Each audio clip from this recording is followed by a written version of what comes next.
అండి, నేను మీ ప్రవీణ్ మాట్లాడుతున్నాను.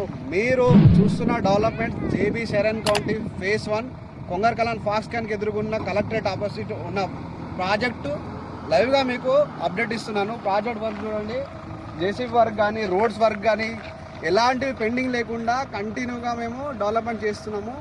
దాదాపుగా 4 నుంచి 6 నెలల్లో స్టోనింగ్తో సహా, రోడ్స్తో సహా, పవర్తో సహా, ఒక వాటర్ కనెక్షన్ సహా అన్నీ కంప్లీట్ చేస్తున్నాము. ఎంత భారీ ఎత్తున మీకు వర్క్ జరుగుతుందో చూడండి. ఫేజ్ 2లో కూడా భారీ ఎత్తున వర్క్ నడుస్తుంది. దాంట్లో మీకు అనుకున్న ప్లాట్స్ తీసుకోవచ్చు. దానికి సంబంధించిన వీడియో కూడా మీకు నెక్స్ట్ వీడియోలో నేను మీకు పెడతాను. త్వరపడండి, ఈ లొకేషన్ బాగా అభివృద్ధి చెందుతుంది. తెలంగాణలో హ్యాపెనింగ్ ప్లేసెస్ కొంగర్కలాన్ అండి. ఎన్నో డెవలప్మెంట్స్ వస్తున్నాయి. ఈ లొకేషన్స్లో అన్ని డెవలప్మెంట్ జరుగుతున్నాయి. ఒకసారి లైవ్గా వచ్చి విజిట్ చేసి చూసి మీ విలువైన పెట్టుబడి ఇక్కడ పెట్టుకుంటారని కోరుకుంటూ థ్యాంక్ యూ అండి. Thank you very much.